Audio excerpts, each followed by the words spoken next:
तो सिया राम मैं सब जग जानी, करहूँ प्रणाम जोरी जुग पानी। एक बार सब लोग प्रेम से गुरुदेव भगवान की जय बोलेंगे।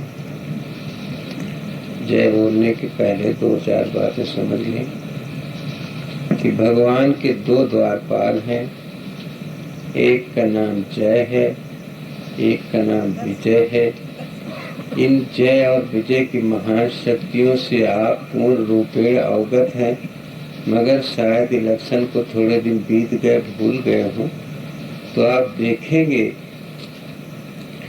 कि अपने अपने नेताओं के लोग जय बोलते हैं, कभी कभी बाय चांस भारत माता की जय बोलते हैं। उतने ही जय बोलने से आप देखिए कि आपके पूरे जीवन यापन का साधन मिल जाता है। कोई भाई हमारा एमपी हो जाता है, कोई एमएलए हो जाता है। तो जब एमपी एमएलए हो जाता है तो 5 बरस तक तो उसे तनख्वाह मिलती है, जीवन पर्यंत पेंशन मिलती है, और जो कुछ ऊपर से उसको मिल जाए वो तो मुनाफे में हुआ करता है। ग्राम पंचायत का एक साधारण प्रधान हो जाता है तो लाखों लाखों जवाहर योजना की मार देता है। तो आप केवल जय से संपर्क करते हैं, जय तुम्हें विजय तक पहुंचा देता है। ये दोनों द्वारपाल हैं, और इन जय और विजय के चक्कर से जो थोड़ा और आगे पहुंच जाता है उसको भगवान का दर्शन हो जाता है। बस केवल बात इतनी है, अगर जय के साथ किया तो इसने विजय तक पहुंचा दिया, विजय ने तुम्हें संसार में लाकर फंसा दिया, और अगर इन जय विजय दोनों की कृपा हो गई तो तुम इंटर हो गए, तुम अपने स्वरूप में समझिए यह भगवान के दरबार के अधिकारी हो गए। तो देखिए, एक बार प्रेम से गुरुदेव भगवान की जय बोलना है। आप लोगों से मुझे पूर्ण विश्वास है कि इस तरीके से जय बोलेंगे कि इस बबूल के पेड़ में पत्ती न रह जाए।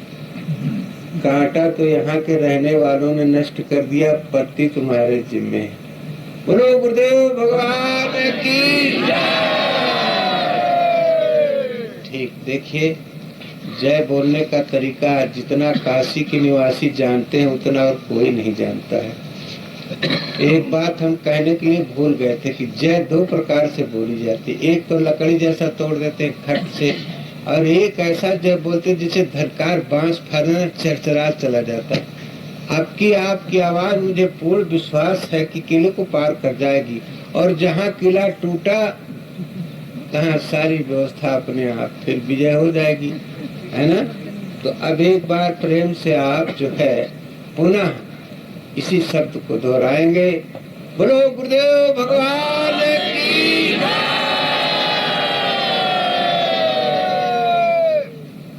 देखिए, एक माँ थी जिसको इंदिरा गांधी, अभी थोड़े दिन पहले की बात है, जिस समय बोलती थी लाल किले से, उस समय सारा देश जो है दंग रह जाता था कि 50 इंदिरा बैठी हैं भैया, उन्होंने जन्म जात जटा रखा है, हम तो अबे 4 दिन से दाढ़ी रखा। तो कम से कम इतनी बढ़िया आवाज होना चाहिए कि तुम पीछे क्या रोते हो भाई, है कोनो लाल कोनो बांदर का मुंह बनाए, कोनो कुछ। अब की बार बोलो नहीं तो फिर झगड़े हो जाएगा। बोलो गुरुदेव भगवान की। हाँ, आपकी माँ जी पीछे नहीं रहे। जो ऐसा है ना, माँ जो होती है ना वो लज्जा की साक्षात मूर्ति होती है। बस तो थोड़ा इस तरीके से बोलने में थोड़ा संकोच भी होता है। देखिए, हमारे भाई ने जिस प्रसंग को उठाया, एक बहुत मार्मिक प्रसंग है। उसकी शब्दों की गंभीरता कितनी गहरी है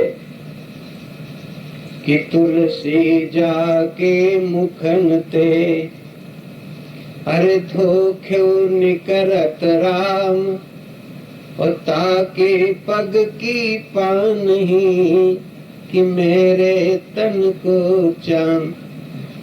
यही काशी है जहाँ महात्मा तुलसीदास हुए। उन्होंने राम नाम के भक्तों को कितना बड़ा प्रोत्साहन दिया, कितनी बड़ी उदारता का उन्होंने परिचय दिया कि राम नामयन मूल है, अरे दामन बिना बिकाए, और तुलसी ऐसे नाम का कि गाहक न पतियाए। तुलसीदास जी कहते हैं कि सज्जनों, मेरे चमड़े के जूते बना लो, मगर राम नाम जरूर कहो। अब इससे ज्यादा क्या कह सकते हैं कि श्वास श्वास पर राम कहो। कोई कहता है बचपन में कहेंगे, कोई कहता है नहीं थोड़ी जवानी आएगी तब कहेंगे, कोई कहता है नहीं बुढ़ापा और जवानी के बीच में कहेंगे। बोले देखो भाई, बुढ़ापा तो राम नाम के लिए बना ही, मगर कभी के थोड़ा शब्दों पर आप ध्यान दें कि श्वास श्वास पर राम कहो, अरे व्यथा श्वास मत खोए, अरे फिर जाने इस श्वास का कि आवन होए न होए। यहाँ तो कहने वालों ने एक श्वास की गुंजाइश नहीं रखी कि काल करे सो आज कर, अरे आज करे सो अब, और कल में परलय होगी कि बहुरी करोगे कब। शायद ये दोहे मैंने नए नहीं कहे, इनमें से हमारे अधिकांश बहनों तथा भाइयों को ये दोहे आते, मगर एक वैश्या, वो भी मेरी माँ है, स्टेज पर गाती है, तरह तरह के नाम पाती है और यही भजन गाती है। एक संत के मुंह से वही शब्द निकलता है, संत उस विषय से भी ज्यादा इनाम प्राप्त करता है। पढ़े पढ़ाए से पाले परवरिश लड़के उनकी सेवा में ऑटोमेटिक आ जाते हैं। इतना चंचल मन इस समय हमारे किसी भाई बहन का तेज से श्वास लेने का विचार नहीं। केवल वेश्या और संत के शब्दों में इतना ही फर्क होता है। कितना भी भजन, कितना भी सुंदर शब्द हो, मगर फिर भी उसकी प्रवृत्ति के अनुसार उसके मुखार दिल से निकला हुआ भजन वो भौतिक इनाम का ही अधिकारी होता है, मगर वही शब्द एक संत के मुखार दिल से निकला हुआ एक आध्यात्मिक इनाम का अधिकारी होता है। बहुत से लोग कहते हैं कि हमारा भाग्य नहीं कि हम भजन करें, मगर ऐसी बात नहीं है। अरे बड़े भाग्य मानस तन पावा, आप विचार करें और गंभीरता से विचार करें। अगर गुंजाइश देखी जाए तो कहीं नहीं है। अभी तो एक श्वास की भी गुंजाइश नहीं थी, मगर देखिए आप कितने बड़े भाग्यशाली हैं कि बड़े भाग्य अरे मानस तन पावा, और सुर दुर्लभ सत ग्रंथन गावा।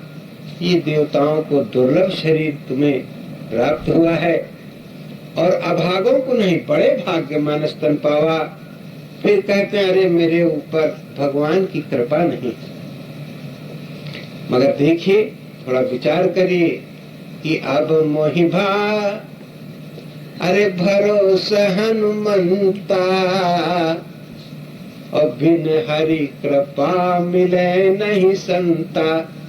अगर आपके ऊपर उस परब्रह्म परमात्मा की कृपा न होती तो शायद आप यहाँ तक न आते। तीसरी बात, तुम्हारा मन भी विशुद्ध है कि संत विशुद्ध है, अरे मिलाए तब ते ही। देखिए, आपका मन भी बड़ा शुद्ध है। संत विशुद्ध है, अरे मिले तब ते ही, और राम की कृपा बिलो कै जे ही। भगवान की इतनी बड़ी कृपा है आपके अंदर ऊपर, इस समयानुसार संत तथा विशुद्ध संतों का दर्शन भी होता है। तो अब गुंजाइश किस बात की रह गई? कोई कहता है कि समय का दोष है, कोई कहता है काल का दोष है, कोई कहता है कर्म का दोष है, मगर तुलसीदास जी कहते हैं ये भी कोई बात नहीं है। कि सो परत्र दुख पावई, सो परत्र दुख पावई, कि सिर धुनि धुनि पछिताए, और काल ही कर्म ही ईश्वर ही, कि मिथ्या दोष लगाए। आप समझ चुके होंगे कि इसमें दोष किसी का है नहीं, मगर ये गुंजाइश निकालना हमारा परम कर्तव्य हो चुका है। न आपका भाग्य कमजोर है, न आपके ऊपर भगवान की कृपा की कमी है, न आपके ऊपर संतों की कृपा की कमी है, न कर्म का दोष है, न ईश्वर का दोष है। अब दोष किसका है? पता नहीं मैं उस समय था या नहीं था। अगर था तो जरूर, मगर मानव के रूप में था या दानव के कीड़े के रूप में, या था या मकोड़े के। एक समय की बात है, इसी काशी में बहुत से विद्वान जुटे हुए थे। तो बोले चलो कबीर साहब के यहाँ चलें, उनसे आज एक प्रश्न पूछना है। बहुत गप ठोकते हैं, चलो आज उनसे एक ही शब्द में उत्तर लेना है।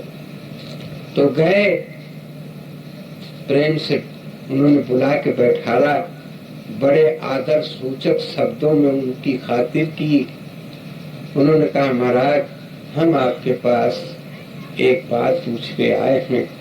बोले वो क्या है? और बोले महाराज एक ही बात में हम उत्तर भी चाहेंगे, ये नहीं कि 2-4 घंटे का सत्संग हो, ये भी आनंददायक न होगा। बोले भाई पूछो, जहाँ तक कोशिश होगी हम बताएंगे।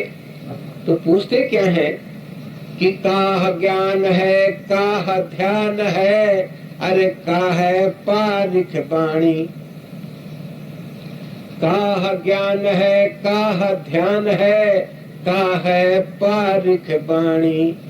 अरे काह लिए तुम ज्ञान कुटत हो, को है अंतर्यामी। बोले महाराज बहुत दूर दूर तक हम सुने, आज आपको सुनना चाहते हैं, और वो भी 60 शब्दों में। जितने शब्द मैंने कहे, अगर उससे भी आप कुछ कम करके कह दें तो बहुत ही अच्छा होगा। कबीर ने कहा कि गूढ़ तत्व, महात्मा तुलसीदास लिखते हैं कि गूढ़ तत्व न साधु दुरावहि, अवारत अधिकारी जहाँ पावहि। जब आर्त हो अधिकारी होता है तो गुण से गुण ज्ञान वो समर्पित कर देते हैं। तो कबीर ने देखा कि बहुत मंथन करके आए हुए हैं, आखिरकार ये इस जगह तक पहुंच गए। सारे विचारधाराएं इनकी खत्म हो गई। न द्वैत की बात पूछते हैं, न द्वैत की बात पूछते हैं, न निर्गुण की बात पूछते हैं, न सगुण की बात पूछते हैं। नाना प्रकार के सारे विचार इनके समाप्त हो चुके हैं सत्संग के द्वारा। अब केवल निष्कर्ष निकालना चाहते हैं। कि मक्खन दूध के नीचे है भैया कि ऊपर है, और कि नीचे ऊपर दोनों है, कि मक्खन है कि दूध है, क्या है क्या नहीं है। तो कबीरदास जी कहते हैं, अरे भाई सुनो, कोई ऐसी दो बातें नहीं, मैं भी 60 में ही बताना चाहता हूँ कि मनै ज्ञान है, मनै ध्यान है, अरे मन है पारिख बाणी, और मनै लिए हम ज्ञान कुटत मोर मनुए अंतर्यामी। संतो मन अरे सबको भरमाया, संतो मन ही तीन अवस्था किन्हीं तीन गुणों में जाया, 10 इंद्रिय का भोग करत है, अरे अंतःकरण कहाया। संतो मन अरे सबको भरमाया भैया, संतो मन तो मन ही आप जगत बना के ऊंच नीच तन पाया, मन ही आप जगत बना के ऊंच नीच तन पाया। अरे मन ही स्वर्ग नरक भुगतावे, अरे मन से आया जाया। संतो मन अरे सबको भरमाया, संतो मन तो मन के जीते बिना जगत में कोई पार न पाया, मन को जीते बिना जगत में कोई पार न पाया। कहे पुरुषोत्तम तीन भरम में, अरे फिर गोते खाया। संतो मन सबको भरमाया भैया, सबको मन। तो देखिए ये सारा दारोमदार हमारे संतों ने मन के ऊपर ला के रखा। देखिए आपने नाटक देखा होगा, वही लड़का कभी राम बन के आ जाता है, तो वही लड़का कभी सूर्पनखा भी बन के आ सकता है, तो वही लड़का कभी रावण भी बन जाता है, और वही लड़का कभी कौशल्या भी बन जाता है। देखा आपने कि नहीं देखा? वो तो सवेरे पता लगता है, जब असली ड्रेस में आता है तो कहता रे ये है तो रहा सरवार रात में कैसन कुबर चमका के नाचत रहा, और कहें देखो यही कर वो आरती उतारत रहे कि भगवानों बनाए रहे। बस यही दशा इस मन की है। तू श्रेष्ठ से श्रेष्ठ है और चाह करके भ्रष्ट। यही मन राम भी बन जाता है, मन क्या कहते हैं कि मने ज्ञान है, मने ध्यान है, अरे मन है पारिख बाणी, अरे मन ही लिए हम ज्ञान कुटत मोर मनुए अंतर्यामी। एक समय की बात है, एक सेठ जी थे, बड़ी पवित्र आत्मा थी, बड़े पुरुषार्थी थे, बड़े दयालु भी थे, राजा और प्रजा दोनों उनको मानते थे, प्रजा के द्वारा धन एकत्रित करते थे, समय आने पर राजकाज में उसको खर्च भी कर देते थे। भगवान की कृपा से एक पुत्र पैदा हुआ, बड़ी खुशी हुई, बड़े बड़े उत्सव मनाए गए, बड़ा बड़ा कार्यक्रम रखा गया, तमाम दान पुण्य धन दौलत खेत पास बर्तन भाड़े लोटा कपड़ा लत्ता बहुत बांटा गया, क्योंकि एक लड़का और थोड़ा चढ़ी उम्र में पैदा हुआ। तो लड़का जो है ना, वो जब पैदा होता है तो मंदिर की पूजा छूट सकती है, पितरों का तर्पण छूट सकता है, रिश्ते नातेदारियां छूट सकती हैं, मगर वो नव शिशु अगर रोए और उसका रोना बंद न हो तो माता पिता की भूख हराम हो जाती है, सब कुछ छूट जाता है। तो जब पुत्र पैदा हुआ तो सब गांव वालों को भी खुशी हुई, कितना धर्मात्मा सेठ है, उसका ये पुत्र भी धर्मात्मा होगा तो आगे चल करके हम लोगों का काम चलता रहेगा। मगर कभी कभी ऐसा भी होता है कि बड़े बड़े धर्मात्माओं को ऐसे कुटिल पुत्र पैदा हो जाते हैं कि शायद आपने भागवत की कथा सुना होगा कि जहाँ गोकर्ण जैसे सुपुत्र पैदा हुए वहीं पर धुंधकाली जैसा कुपुत्र भी पैदा। ये भागवत की कथा एक पारिवारिक कथा है,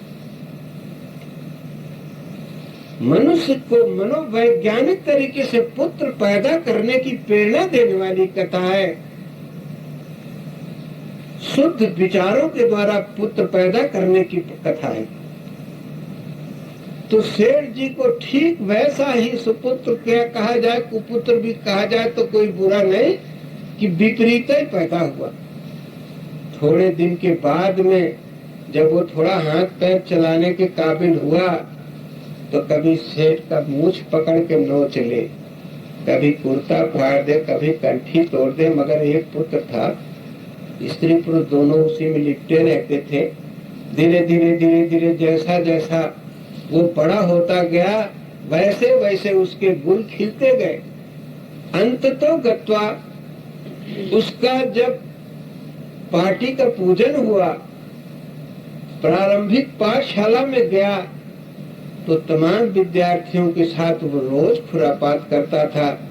मन चले विद्यार्थी उसको अपने साथ बैठाते थे, उठाते थे। क्योंकि बड़े आदमी का लड़का था, काफी पैसे वैसे लाता था, चॉकलेट, बिस्कुट, कंपट इत्यादि इत्यादि अपना छानते घोरते थे। जब और ऊंची क्लासों में गया तो और अच्छे अच्छे कर्म सीख गया, और ऊंची क्लासों में गया तो और अच्छे अच्छे काम सीख गया। फिर आगे चल करके जो है देखा पीने खाने वालों ने, अरे ये तो बड़ी अच्छी चिड़िया है, ये तो सेठ का लड़का पूरा कामधेनु है, इसको क्यों ना अपनी तरफ मिला लिया जाए। झट से उन्होंने उधर को मोड़ा, पीने भी लगा, खाने भी लगा। मन चले लोग थे तो उन्होंने कहा इसको जुआ खेलना सिखा दिया जाए तो और अच्छा रहेगा, ये साला बेवकूफ तो है ही है। अगर 150 रुपए भी इससे दिन में झटक लेंगे तो सस्ती का जमाना, महीनों का काम चलेगा। तो भाई जुआ भी खेलना सिखा दिया। फिर कुछ और बड़े आदमियों से जब उसका संपर्क हुआ तो बोले अच्छा इसको ले चला जाए जो है ना बैकुंठ घर में, वहाँ है धीरे चलो नदी पैल मोरी बाजे, वहाँ क्यों न ले चला जाए जहाँ की बढ़िया मुजरा उजरा होता है। तो वहाँ के लोगों से साथ हो गया। बोले बे चूतिया चल, यहाँ क्या करता देख, साक्षात जहाँ कालिका माई, दुर्गा माई, ज्वाला माई सब बैठे, वहाँ एकदम दरबार लगा हुआ है जहाँ बड़े बड़े राजा महाराजा चरणों के नीचे जो है पधारे हुए। और बेटा तत्काल वरदान देगी देवी, तुम कुछ पत्रम पुष्पम फलम स्वयं चढ़ाओ तो उसी वक्त तुमको बैकुंठ मिल जाएगा। बोले भाई आज तक तो हमने ऐसी जगह नहीं देखी। बोले चल मेरे साथ यहाँ। चला भाई, गया, साफ सुथरा मकान, सब कायदे से सभी जगह देखा। बड़े वो तो बड़ा शांत, बड़ा आलीशान मकान है, बड़ा ही भव्य है, बड़ा ही सुंदर है। जब गया तो सामने देखा कि माता जी विराजमान हैं, बड़े बड़े लोग वहाँ बैठे हुए हैं, तबला बज रहा है, कुछ गाना बजाना हो रहा है। ये भी नया नया कैंडिडेट था, एक किनारे बैठ गया। धीरे धीरे धीरे धीरे बोले देखा यहाँ श्वास तक कोई तेज नहीं ले सकता है। कितना आदर्श दरबार है, कितनी भव्य मूर्ति है, बोलती भी है। बात भी करती है, स्वागत भी करती, सत्कार। वहां तुम पत्थर की देवी देवताओं को क्या देखा? बोले आप ठीक कहते हैं। धीरे धीरे उस दलाल ने मेम साहब को समझाया, अरे ये बहुत बड़ा ग्राहक है, अगर ये चिड़िया फंस गई तो मान लो तुम्हारा बेड़ा पार है। ये 10 कुत्ते न भले, और ये बहुत अलबत्ता आदमी है। बस फिर क्या था, कृपा हो गई, कृपा दृष्टि हो गई। अब वो और नजदीक आ गया, और नजदीक आते आते धीरे धीरे वो वहीं का हो गया।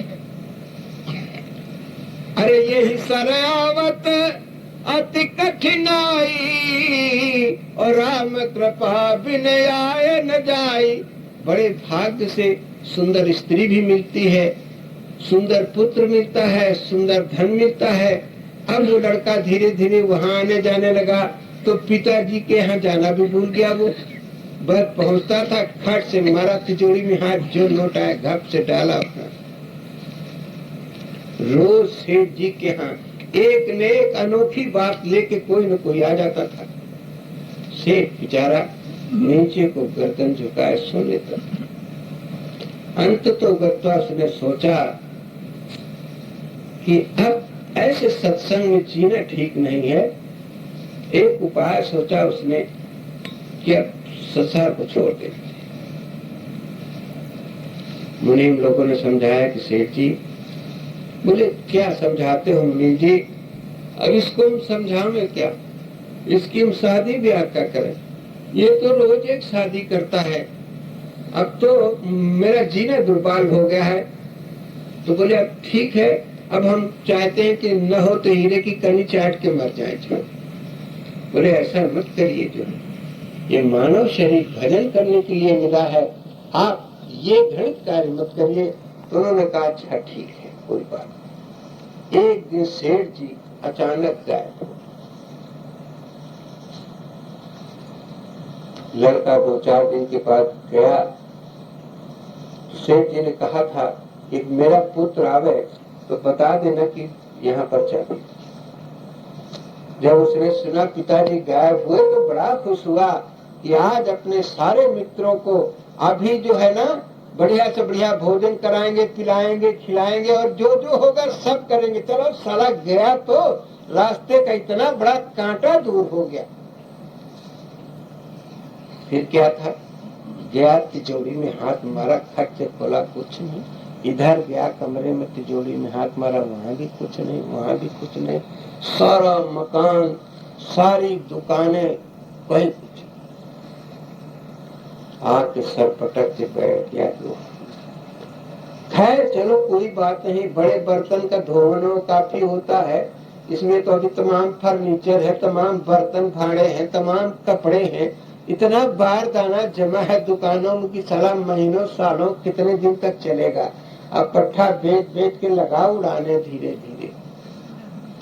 एक दिन एक आदमी ने कहा, बे चूतिया कहीं बही खाता हो तो देख ले, उसमें तो कुछ नहीं लिखा पड़ा है। तो बही खाता निकला, कुछ नहीं। देखो कितने भी बड़ी झील हो, कितना भी बड़ा तालाब हो, कितना बड़ा धनी हो, जब आय होती है तो खर्च करते रहिए, कोई बात नहीं। और जब आय का साधन बंद हो जाता है तो एक न दिन तो संपत्ति खत्म हो जाती। तो जो कुछ था अपना बेच बाच के खा गया। अंत में ऐसी व्यवस्था हो गई कि जो मेनका रंभा थी, लात मार के चप्पल मार के निकाल दिया। भुड़वा का चौदा चला है वहां से, ठन ठन को पार भाग, यहाँ से आज से कभी मत आना। अब 2-4 चप्पल खा के वहां से आया। कुछ दिन तक दलाली मलाली करता रहा, यार दोस्तों को फंसाता रहा। उसमें कभी कभी जो है चटनी पटनी चाटने को मिल जाती थी, मगर थोड़े दिन में वो भी धंधा बंद हो गया। जुआड़ियों का कर्ज हो गया उसके ऊपर, तो जूता पहने उधर चटकने लगी। इधर नशेबाज वो भट्टी वाले का भी काफी पैसा हो गया, तो वो भी थला एक छिटाक भी पीने को नहीं देता था। अंत तो गत्वा भीख मांगने की नौबत आ गई। तो जब भीख मांगने जाता था तो उसको 10 गाली रोज हर आदमी सुनाता था, सारा चूतिया फेंका।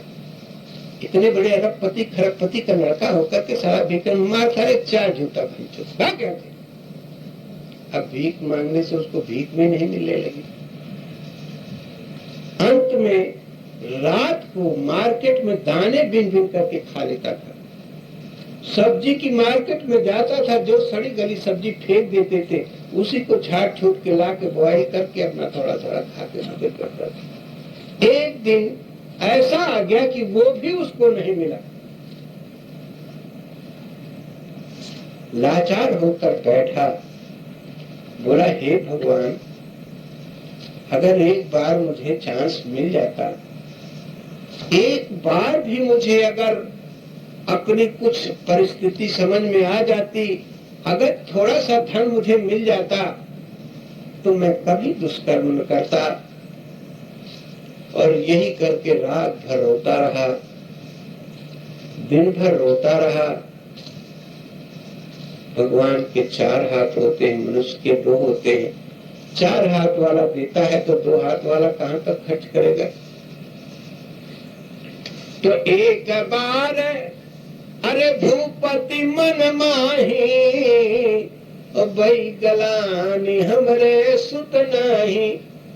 महाराज दशरथ को ग्लानि तो बहुत हुई, मगर एक बार आखिरी ग्लानि हुई, और वो ऐसी ग्लानि हुई कि जिसने सारे बंधनों को तोड़ दिया। और तोड़ने के बाद वही गुरु वशिष्ठ ने एक ऐसी युक्ति बता दी कि जिससे सारी व्यवस्थाएं ऑटोमेटिक होने लगी। उसी तरीके से अधीर होकर के वो वैश्य कुमार भगवान से प्रार्थना करने लगा, रोने लगा। भीख मांगने भी से भी नहीं मिलती, दाना बिनने से भी पेट नहीं भरता, कोई क्या करे क्या न करे, पेट को दबाए हुए बैठा था। थोड़ी देर में देखता क्या है कि एक साधु भक्कड़ आदमी आपके दरवाजे में कहता है, सीताराम नारायण हरे। मारे गुस्सा की आंख लाल हो गई कि साला आया है, अभी कहेगा रोटी लाओ, कहीं कहेगा दाल लाओ, ये लाओ, बीड़ी लाओ, सिगरेट लाओ, गांजा लाओ, और यहाँ साला चूहा भी गिरे तो मर जाए भैंचोद है। ये बगीचा हम अगर किसी को बेच देते तो ठीक था। इस बगीचे की सुंदरता देख करके, छाया देख करके, रमणीय स्थल देख करके साधु यहाँ बहुत जुट जाते हैं। तो बड़ी जोर के एकदम पागल कुकुर के तरीके से दौड़ा। हाँ। महाराज ने देखा कि साला इतना भले आदमी का लड़का मालूम होता है, इतना बढ़िया इसका सुंदर दरवाजा है, साला खड़े होना नहीं देता। बोले अरे बेटा, बोले बेटा बेटा कुछ नहीं, चलो बाहर गेट आओ। बोले अरे सुन तो ले। बोले क्या सुनेंगे, अभी लाओ, तुम ही लाओ, छोटा लाओ, लौका लाओ, लकी लाओ, कंडा लाओ, लकड़ी लाओ, गांजा लाओ, सुल्फा लाओ, ये सब करने लगोगे पूरा पाक। बोले बेटा हम कुछ नहीं लेंगे। बोले अच्छा कुछ नहीं लोगे ना। बोले ना। तो बोले फिर बैठ जाओ। बोले मुझे रात भर रहना है, सुबह चले जाना है। बोले अच्छा कोई बात नहीं है। थोड़ी देर के बाद उन्होंने उसको बुलाया, बेटा बैठो, तुम तो बहुत बड़े आदमी के लड़के लगते हो। बोले बाबा तुम हमारी बढ़ाई झूठ मूठ मत करो, यहाँ है नहीं कौड़ी छिदा में कुछ नहीं है। ये ऐसा गुड़ नहीं जिसको चीटे खा ले, हैं हरी झंडी है। बोले अरे बैठ तो कम से कम। बैठ गए, झोली से निकाले, जैसे एक निधि नाम की लड़की जरा सा पेड़ा दिखा दो ना तो खट से प्रणाम कर देती। तो ऐसे ही बस झट से महात्माओं के पास एक बहुत बड़ा अस्त्र होता है कि उन्होंने कुछ प्रसाद दिया। दिन भर का भूखा था, कई दिन का भूखा, मुंह में डाला। जब वो अमृत अंदर गया, एक लोटा पानी पिया, पीने के बाद मन शांत हुआ, बैठा। एक बार हमारे महाराज जी ने एक कथा सुनाई थी। 2 तीर्थ थे, दोनों तीर्थों का फैसला एक दिन का था। मनुष्य पैदल चलता था तो एक दिन पहुंचता था। बीच में एक ही गांव पड़ता था। और उस गांव में एक ही बुढ़िया ऐसी थी कि जो कि भूखे दुखे को अन्न दे सकती। साधु चंद हजरा के नाती लौड़ा का पूत जाते कि नहीं, लेके सोटा दौड़ावे भगा दे दूर तक, उसको खड़ा न होने दे।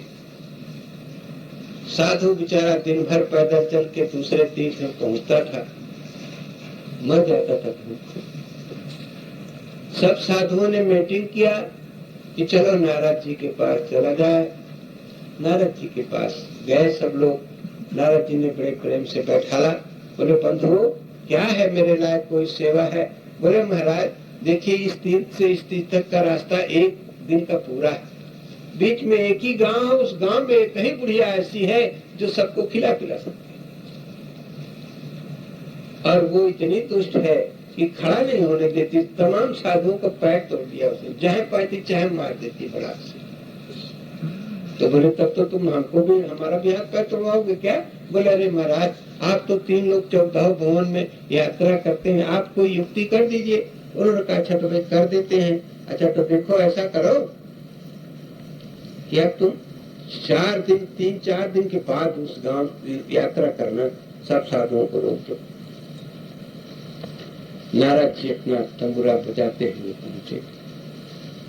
सारे गांव में पूछा तो बताया वो बुढ़िया है, देखो झाड़ू लगा रही है। बुढ़िया दरवाजे पर झाड़ू लगा रही थी, पता नहीं कैसे वो दरवाजा खुला रह गया, नहीं तो दरवाजे में कुंडी ताला लगाया तब बाहर चल रहा।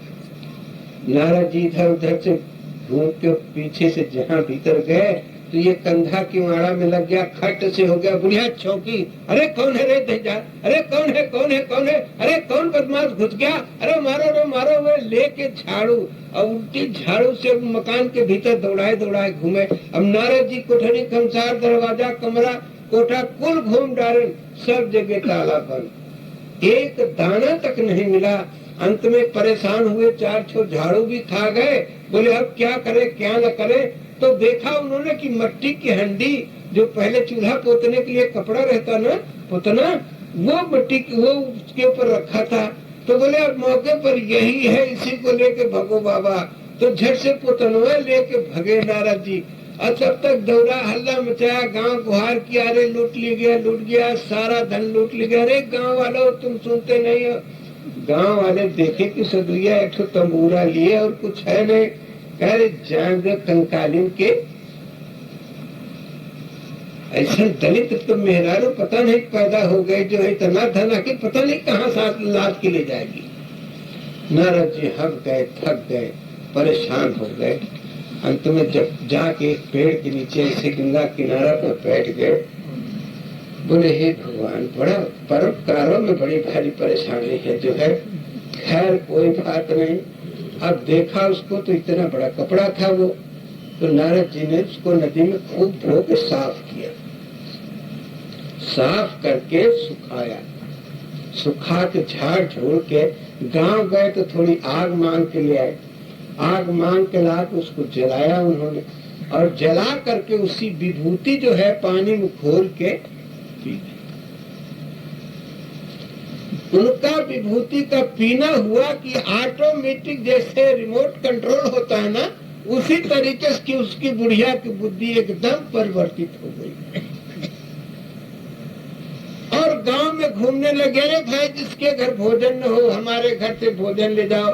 कोई साधु बैरागी दुखी शादी ब्याह हो हम सबको देंगे, तुम हाथ से हमारे यहाँ भेज दिया करो। अरे गांव वाले कहीं पता नहीं उस सतुइया के मारे से कि सदबुद्धि आ गई। क्या कह रही थी, डाका पड़ गया लूटे। खैर बारे भगवान, अगर सांझ का भूला सवेरे का भूला अगर सांझों के घर आ जाए तो कोनो बात नहीं। चलो अब जितनी उम्र है उतने दिन तो दान पुण्य करेगी। अब जो साधु निकलता था बुढ़िया के दरबार में जाता था, वहाँ बना बनाया भोजन उसको मिलता। बुढ़िया अपने हाथ से परोस के खिलाती थी।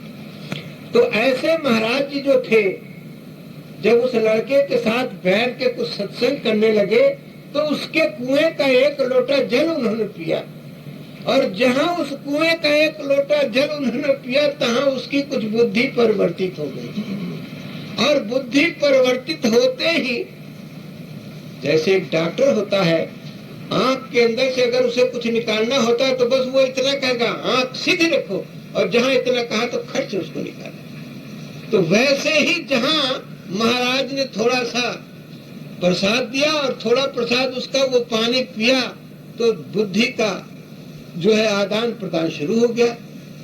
बोले बेटा तुम्हारे पिता का क्या नाम था? बोले अरे महाराज, रोने लगा, हमारे पिता तो इस शहर के बहुत बड़े सेठ थे। बोले अच्छा, तो फिर क्या हुआ, क्या भाई हो? बोले मैं ही अकेला हूँ। बोले तुम्हारी माँ? बोले हमारी माँ तो हम पैदा हुए तभी मर गई। बोले तो फिर क्या हुआ? तुम्हारा ये मकान तो बहुत बड़ा है। बोले मेरे पास ऐसे बहुत मकान थे, हमने सब बेच दिए, दुकानें भी बेच दी, अब मेरे पास कुछ रह नहीं गया महाराज। बोले अरे कुछ बही खाता तेरे बाप का है कुछ? बोले अरे वो तो है, हमने सब देख लिया, अब उसमें आपको कुछ देखने की गुंजाइश नहीं है। तो बोले क्या तू इस घर को हमें दिखा सकता है? अरे बोले महाराज घर में क्या है, अगर आप चाहें तो देख ले। झट से उसने दरवाजा खोल दिया, पूरे सारे दरवाजे खोल दिए। अब महाराज छड़ी लेके चले, ठोकते ठोकते। बोले महाराज ये दीवारें हम सब ठोक ठाक खोद खास के देख लिए, कहीं कुछ गुंजाइश नहीं। बोले अच्छा चल भाई चल। सब जगह दिखा दिया उसने, कहीं कोई गुंजाइश नहीं निकली ठोकने ठाकने से। बोले अरे बही तो ले आ। बोले बही में हमने देख लिया, उसमें कुछ नहीं है।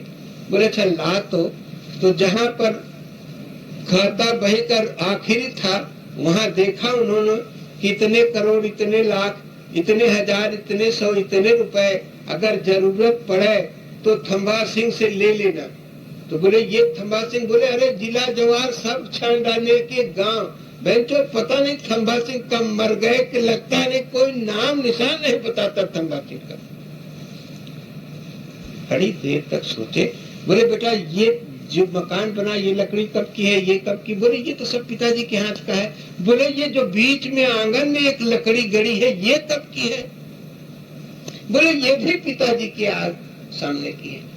बोले कहीं थंबा सिंह कहीं थूनी ठाम, कहीं यही तो नहीं थंबा सिंह है? जरा एक फावड़ा तो लिया, जरा एक कुदारी तो लिया। अरे कहा बाबा इसमें क्या होगा, हमारे पिता के पास तो इतना धन था, इतना बड़ा खजाना था, इस घर में नहीं आ सकता था। तो बोले अरे ये पाताल क्या तेरे बाप का है? तो पता नहीं कितना गहरा होगा। बोले ले आओ महाराज। बोले हाँ पड़ोस से ला तो जल्दी से। दौड़ा, अब दौड़ कर कौआ के मारे 4-6 फरसा थंबा सिंह का उखाड़ के बाहर फेंका, और जहाँ 2-4 ईटा पत्थर निकाला तो एकदम से खट से फरसवा हुई हड़वे तो लगा जाके। बोले महाराज खट से हुआ। बोले झट से निकाल इसको। रंग निकाला तो देखा अपूर्व खजाना, अपूर्व धन गड़ा हुआ है। दौड़ के गुरु महाराज के चरणों में लिपट गया। बोले अरे महाराज आपकी कृपा से मुझे ये प्राप्त हुआ। अरे बोला ये भी शब्द गलत है, अरे ये तो धन तेरे बाप का था और तेरा ही था, मेरा इसमें कुछ नहीं है, न मैंने कुछ दिया और न कुछ लिया। अरे ये तो तेरी ही संपत्ति मैंने तेरे को दिखाई। अरे तोरे घट ही मराम, अरे तोरे मन ही मराम, अरे तोरे दिल ही मराम, अरे तू काहे भटके रे तोरे घर ही मराम। एक भक्त खड़ा था, कहता है महाराज इतनी लंबी गप न ठोको, इतना बड़ा भगवान और इतने के भीतर कैसे आएगा? तो कहते रे बेटा जैसे दूध में मक्खन बसत है, अरे निकलत नाही बिना मथ के तोरे घर ही मराम, अरे तोरे मन ही मराम, अरे तोरे दिल ही मराम, तू कहे भटके रे तोरे हाथ ही मराम। तो सेवक सदन स्वामी आगमनु, अरे मंगल मूल मंगल दमनु। जब से घनश्याम इस दिल में आने लगे और रंग जाने वो क्या क्या दिखाने लगे। तो देखिए कोई उस ईश्वर को बनिया कहता है, और इस मन को ही बनिया कहता है। पलटूदास जी कहते हैं कि ऐसो मन बनिया, अरे बान ना छोड़े। बान माने आदत होती है। तो देखिए उस ईश्वर रूपी पिता ने इस मन रूपी लड़के को आत्मने जायते पुत्र, अपनी ही आत्मा का एक स्वरूप पुत्र होता है। वैसे ही कबीर कहता है कि मने ज्ञान है, अरे मने ध्यान है, और मन है पारिख बाणी, और मने लिए हम ज्ञान कुटत मुर मनुए अंतर्याम। तो इस ईश्वर रूपी पिता ने इस शरीर को बनाया है और इसके अंदर यह आत्मा रूपी पुत्र है, ये मन रूपी पुत्र इसके अंदर बैठा हुआ है। आप विचार करें कि ये मन जब दुष्कर्मियों का साथ पाता है तो इस आत्मा रूपी धन को विषयों में खर्च करता है कि नहीं करता? और जब एक संत सदगुरु को प्राप्त कर जाता है और सदगुरु के सामने सारी गलतियों को स्वीकार करके और अपना हृदय खोल देता है, तो जब से घनश्याम इस दिल में आने लगे और रंग जाने वो क्या क्या दिखाने लगे, तो सेवक सदन स्वामी आगमनु और मंगल मूल मंगल दमनु। जहाँ संत सदगुरु इस हृदय में प्रवेश करेंगे, जब आप अपना हृदय खोल देंगे, आप हृदय के कपाट खोल देंगे, ये मन उनके चरणों में समर्पित।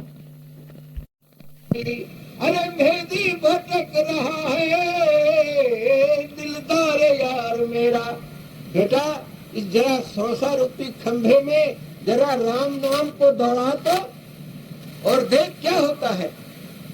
तो ना भी कमल से बहे अमृत धारा और लखो सजन झल सो हम तारा।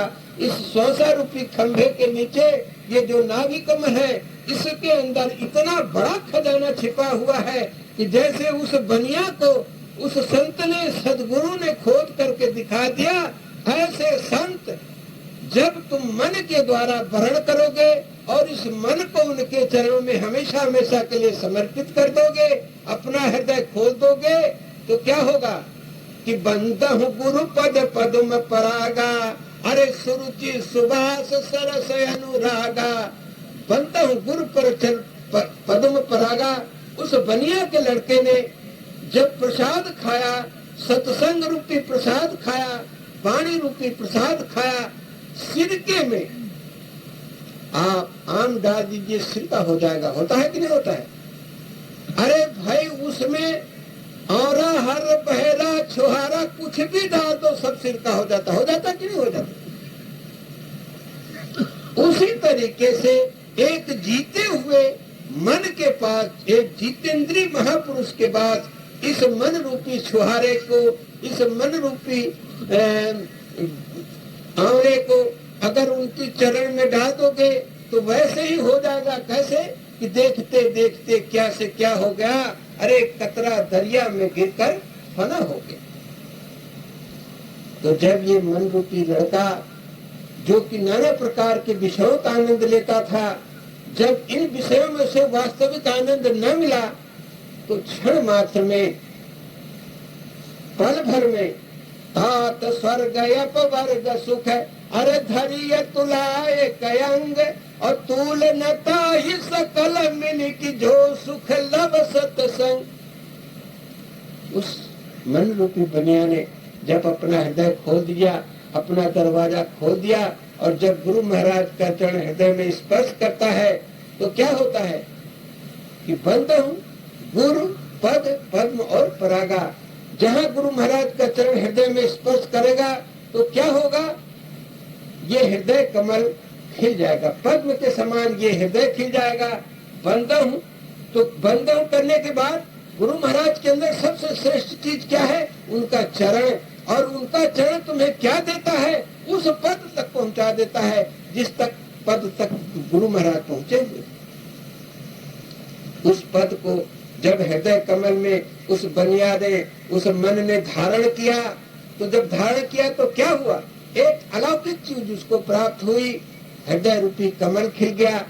बंधु गुरु पद और पद्म, ये हृदय कमल पद्म के समान जब खिल गया, तो वैसे ये मन रूपी भौरा जो है कभी किसी फूल में नहीं बैठता है जिसमें पराग नहीं होता है, मगर गुरु के चरण से, गुरु की सेवा से जब उसमें पराग पैदा हो गया, तो ये जो मन रूपी भौरा है जो 10 इंद्रियों का आनंद लेता है, तो ये उस 11वें फूल में जब बैठ जाता है तो मन मस्त हुआ। तब क्या बोला, अरे हीरा पाया घर गठियाया, बार बार फिर क्या खोला, और मन मस्त हुआ तब क्या बोला। तो जिस समय ये हृदय कमल रूपी, हृदय के कमल में बैठ करके और वो आनंद रूपी पराग लेने लगता है, तो 4 चीजें नष्ट हो जाती हैं। क्या, सुरुचि सुभाष सरस अनुरागा, सुरुचि पैदा हो जाती है। अभी थोड़ी देर भजन करोगे, मनन करोगे, संत का सत्संग करोगे, थोड़ी देर में अरुचि हो जाएगी कि घर की चाबी लेके चले आए हैं, अरे घर में बता के नहीं आए हैं, दवा पता नहीं कहाँ रखी है, ये तरह तरह की युक्तियां भी हमारा आपका मन बताने लगेगा। मगर नहीं, जब गुरु महाराज की वास्तव हृदय कमल से तुम समर्पित हो जाओगे, जब एकदम सिरके में कूद, संत रूपी सिरके में कूद जाओगे, तो एक न एक दिन तुम्हारा स्वरूप बदल करके तुम सिरका ही हो जाओगे। तो कहते हैं कि सुरुचि, अच्छी रुचि पैदा हो जाएगी, फिर ये मन तुम्हारा कभी नाना प्रकार के विषयों की तरफ नहीं जाएगा। और सुवास, वास कहते हैं स्थान को, वास कहते हैं सुगंध को, ऐसा सुगंधित स्थान प्राप्त हो जाएगा कि ये मन फिर कभी हटेगा नहीं। सुरुचि सुभाष सरस, अभी ये सत्संग भी भजन मनन चिंतन निरस लगता है, मगर उसमें सरसता आ जाएगी। चौथी चीज क्या पैदा होगी, अनुराग पैदा होगा। सुरुचि सुभाष सरस अनुरागा, और मिले ही न रघुपति बिन न अनुरागा, और किए जोग जप ज्ञान विरागा। जब तक संतों के चरणों में अनुराग नहीं होगा, गुरु के चरणों में अनुराग नहीं होगा, तब तक भगवत प्राप्ति होना बड़ा मुश्किल। तो देखिए वो मन रूपी बनिया गुरु महाराज के चरणों में उसका इतना अनुराग हो गया कि उसने अपना पूरा घर खोल दिया, महाराज को कह दिया कि ये घर आपका है, आप जहाँ चाहे तहाँ घूम सकते हैं। गुरु महाराज ने उसको वहाँ पहुँचा दिया जहाँ उसका ये आत्मरूपी धन जमा था, जहाँ आत्मरूपी खजाना जमा था।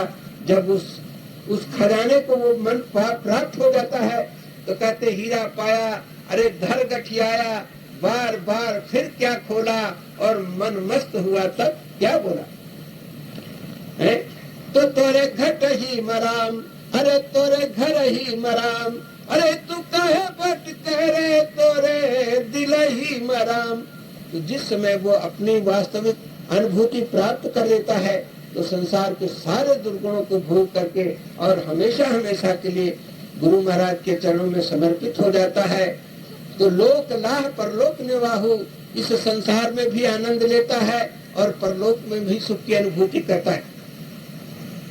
तो ये फागुन का महीना है, बसंत ऋतु फागुन में आया, अरे खेल सब प्रारब्ध रचवाया, इत्र गुलाल ज्ञान रोरी, और खेलते भर भर के होली अविद्या फूक कर।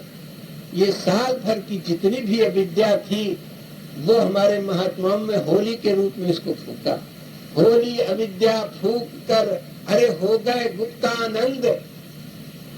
जब उसको वास्तविक खजाना मिल गया, तो उसी खजाने में, उसी गुप्त आनंद में मस्त हो गया कि अब इसकी सुरक्षा करना, अखंड खर्च मिल गया, अब हमें कहाँ जाना है।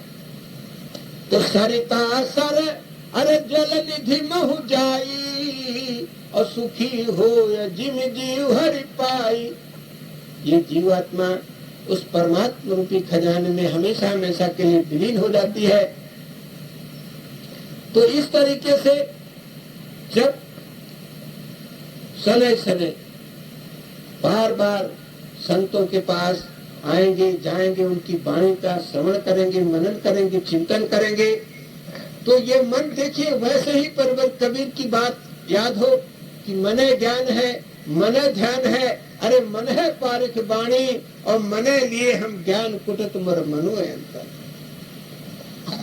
तो मन का जीती, अरे लेव मोर भाई मन का जीत। तो शील का झीलम दया का बख्तर सत्य का टोप लगाई, अरे धर्म के रथ पर बैठो प्यारे धीरज स्वनाई मन का जीत। तो भाव को बिस्तर बांधी कमर में क्षमा की ढाल एड़ाई, बैराग की मूठ खड्ग कर ज्ञान की शान धराई मन का जीती। लेव मोर भाई मन का जीत। तो काम क्रोध मद मोह लोभ की दीजय फौज भगाई, काम क्रोध मद मोह लोभ की दीजय फौज भगाई।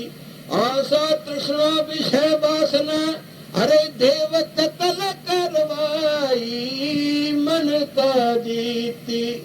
तो शांति और संतोष किले माँ घुस जाए लगाई, कहे पुरुषोत्तम जो पुरुषों में उत्तम संत है, इस पुरुष शरीर में जो उत्तम आत्मा है वो कहती है कि कहे पुरुषोत्तम निर्भय हो जा, अरे मुक्त जगीरी पाई मन का जीत।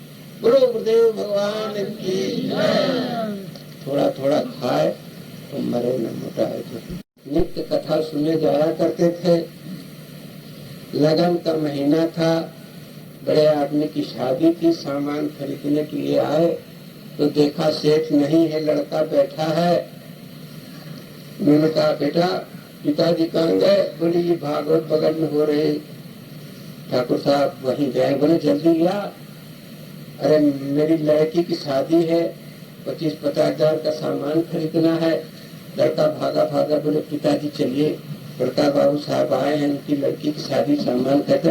अरे कहें जो सरवार तेरे तो बड़ा बेवकूफ है, अरे तनु अपनी माई से कह दे कि जाए तो उन्हें पान वान खवावे, तनु तनु बतुआवे तो आवे तनु।